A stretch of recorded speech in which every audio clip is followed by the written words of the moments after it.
जैन मत है, जैन सनातन मत है, तो वृंदावन तो बड़ा गढ़ है साधुओं का, तो सबका साधुओं का समागम वहाँ पे होगा, तो उसमें जा रहे थे। तो रास्ते में मिले तो मैंने कहा भाई ये एक एक रात रुकते हैं थोड़ी थोड़ी जगह, फिर आगे पैदल चलते हैं, वाहन का उपयोग करते नहीं, पैसा रखते नहीं। तो आज हमारे घर पे रहने का है, तो मैंने कहा थोड़ा सा इधर हट के आएंगे तो थोड़ा चलना तो ज़्यादा पड़ेगा, लेकिन इस बहाने हमारे फैक्ट्री में आना हो जाएगा। ये मन की इच्छा थी, तो महाराज सब पधारे। प्रसन्नात्मा भीक्षु नयनमवतारं नयतुमि। ज्योतिपुंज युग प्रधान गुरुदेव, जिनका आशीर्वाद लेकर हम यात्राहित हुए हैं, ऐसे हम परम पूज्य गुरुदेव के श्री चरणों में भावपूर्ण नमन।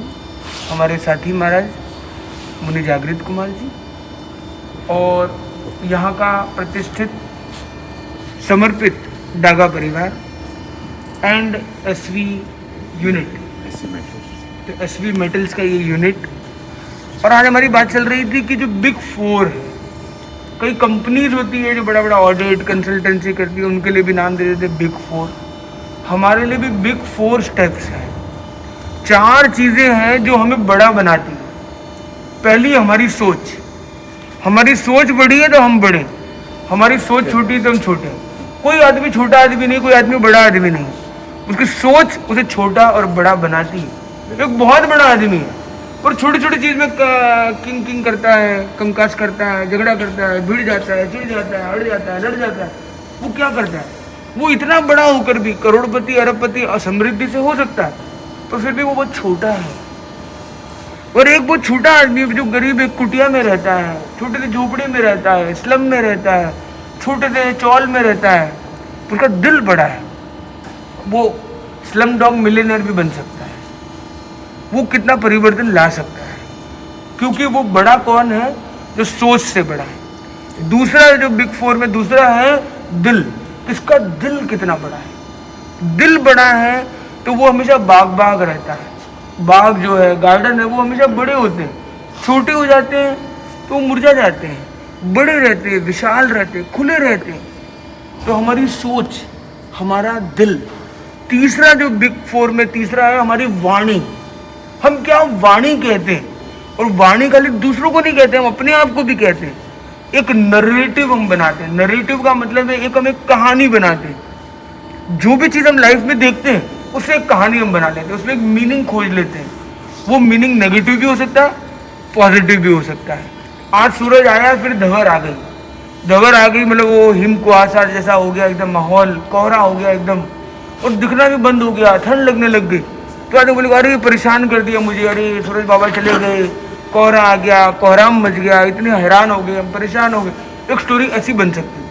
दूसरी स्टोरी उसने ये बनाई कि देखो हम चल रहे हैं पैदल, शरीर में गर्मी हो रही है, ज़्यादा गर्मी न लगे, थोड़ी सी ठंडक प्रकृति ने दे दी है, चलो इसे भी स्वीकार करते हुए चले। फिर सूरज आएगा, फिर प्रकाश होगा। तो ये एक पॉजिटिविटी के साथ हमने लिया। तो मैसेज प्रकृति हमें जो भी देती है उसको हमें प्रसाद के रूप में देखना है। भले उसमें कुछ चैलेंज आए, स्ट्रगल आए, कठिनाई आए, कष्ट आए, दुख आए, पर दुख आता नहीं, कष्ट आ सकता है, दुख तो हम लेते हैं। तो हमें क्या करना, नैरेटिव ऐसा बनाए कि कष्ट में भी हमें अपने आप को विशिष्ट बनाना है। ऐसी अपने मन की ट्रेनिंग करनी। तो हमें पहली चीज क्या थी जो बिग फोर में? पहला क्या है? हमारी सोच। पहली क्या है? हमारी सोच। दूसरा है हमारा दिल। तीसरा है हमारी वाणी, चाहे दूसरों को कहे चाहे अपनों को कहे। और चौथा है क्या? हमारी कान। कान बड़े होने चाहिए। अगर शान को बढ़ाना है तो कान को बड़ा बनाना है।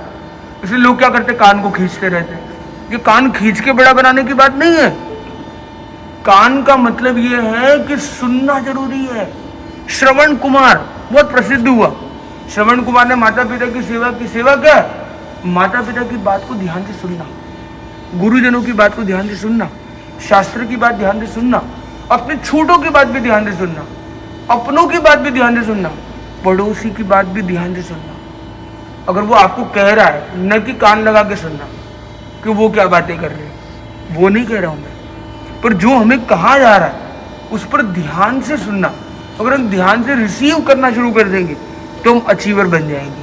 तो बिग 4 की बात हमने की। पहला क्या है? सोच। दूसरा क्या है? दिल। तीसरा क्या है? वाणी। और चौथा क्या है? सुनना। कान, श्रवण। श्रवण। तो ये 4 चीज अगर हमारी अच्छी है तो हम बिग 4, ये 4 है तो हम बिग और बिगेस्ट बन सकते हैं। इसी के साथ बहुत बहुत मंगल कामना के साथ हम एक मंत्र करते हैं अपने लिए, ओम भिक्षु। तो आप चाहे तो एक प्रयोग के रूप में कर सकते हैं, और आपका जो भी गुरु मंत्र है आप वो भी कर सकते हैं कि रोज दिन में कम से कम एक बार सुबह उठे, स्माइल के साथ उठे और स्माइल से अपने प्रभु को याद करें। हमने श्वास लिया और पूरे विश्वास के साथ अपने जो भी गुरु है, प्रभु है, उनका अंदर में सुमिरण करना है, अंदर में ग्रहण करना है, स्मरण करना है और ग्रहण करना है।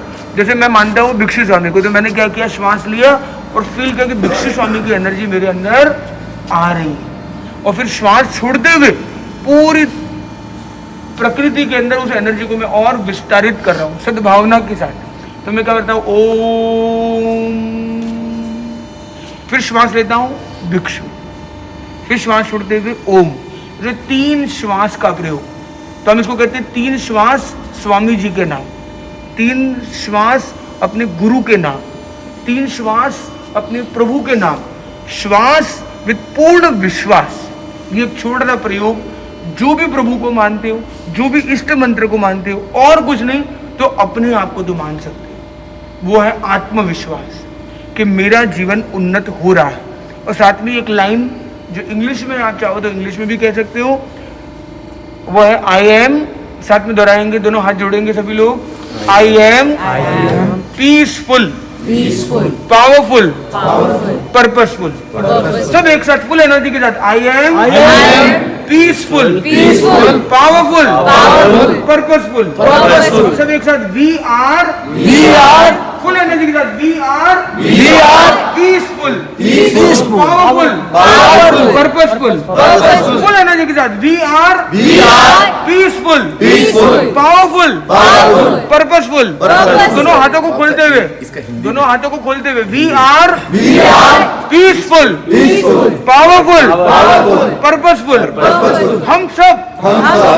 हम सब शांतिमय हैं, शक्तिमय हैं, और जीवन में समाधिमय। मेरा हर पल शांतिमय, शक्तिमय, समाधिमय है। ओम बहुत इम्पोर्टेंट है, स्किप नहीं कर गई, ये ग्रिप और कनेक्ट कर गई। हाँ, कनेक्ट कर गई, सही तो बात हम है। अपनी एक सहज भाव में दोनों को, हर चीज के पीछे एक मीनिंग होता है, और हर चीज में हम एक मीनिंग देख सकते हैं। एक मीनिंग हमें प्रकृति देती है, एक मीनिंग हम उसके अंदर जोड़ते हैं। तो हमारी जो लाइफ है उसको मीनिंगफुल बनाना किसकी जिम्मेदारी है? वो हमारी जिम्मेदारी है। तो हम स्थिर रहकर अपने आप को एक बार स्थिर रहने की यात्रा करें। वो है जैसे SV मेटल्स। तुमने देखा आपके जो माता पिताजी थे वो भी S और V थे, आपके बेटे बहू है वो भी S और V है। तो क्या है S मतलब क्या है कि हमें सुपर चार्ज रहना है, सुपर कूल रहना है, सुपर गुड रहना है और स्माइलिंग रहना है। और V मतलब V वाले पावर में रहना है। V फॉर विनर भी है, V फॉर विक्ट्री भी है, और V मतलब कॉम्बिनेशन भी है कि हम साथ में रहेंगे। जब साथ है, सबका साथ सबका विकास, आपस में पूरा विश्वास, इसके साथ श्रद्धा के साथ, गुरुदेव के प्रति समर्पण के साथ, एक अध्यात्म की शक्ति के साथ हम निरंतर आगे बढ़े, ये मंगल कामना करते हैं। आज आपकी फैक्ट्री में आना हुआ है, यूनिट में आना हुआ है, और एक आप लोग भी निरंतर आगे बढ़े, क्योंकि संडे के दिसंबर last week of the year के वीकेंड पर इस तरह से इस सर्दी के अंदर एक उठना, विहार करना, सेवा करना, ये आपकी श्रद्धा समर्पण को दिखाता है। वो भी एस फॉर स्माइल के साथ और वी मतलब पूरे कॉम्बिनेशन के साथ। तो बहुत अच्छा, बहुत बहुत मंगल काम है। आप तो इतने अच्छे से लेते हैं और दूसरे को भी इस तरह से लेने का आप जो है प्रोत्साहन देते हैं, तो एक सोच बदलने का ही आपका वक्तव्य रहता है हर समय। बहुत बहुत साधुवाद है बाप साहब। ये जो है एक रिलेवेंट है हर पीढ़ी के लिए, हर समय के लिए। उनकी कला है। अध्यात्म को इस तरह से पेश करना और इस तरह से जोड़ना, अध्यात्म है ही तो वही ना बाप साहब। धर्म क्या है कि अपना उत्थान, अपने साथ वालों का उत्थान और समाज का उत्थान, पतन किसी का नहीं। मतलब आप एकल भी नहीं हो, आप सामाजिक हो, हर दृष्टि से सबका उत्थान लेके, वही तो धर्म है सिंपल भाषा में। तो आप पॉजिटिव रहोगे तो हर चीज वही धर्म है। आप अगर नेगेटिव हो तो आप अपना भी पतन करोगे, दूसरे का भी पतन करोगे। तो पॉजिटिविटी सिंपल देखेंगे तो that is dharma. If you are positive, you take the things in positive way, आपको धर्म को एक पालना है। बहुत बहुत साधुवाद है बाबा आप साहब। कुछ कहना चाहते हो? नहीं महाराज, बस कृपा कराई आप आए। हमें तो आज अच्छा लग रहा है इसी ऑफिस में आपको देख के। हम बड़ा शौक से बनाया था, अभी बस बैठना चालू करे थे। अरे अभी 1 महीना ही हुआ है इस ऑफिस को चालू हुए हुए। ज्वाइन करिए महाराज मैंने, अभी 2-3 महीने हुए हैं। जब ये ऑफिस चालू इससे किया पहले मैं तभी corporate इसने में स्टार्ट किया। पहले एक्चुअली इसमें अपने सर्विस में ही थी। कॉर्पोरेट में में थी। मैं 5-6 साल काम किया मैंने। अब मैं फिर बिजनेस कौन से कॉर्पोरेट्स में? EY ENY? ENY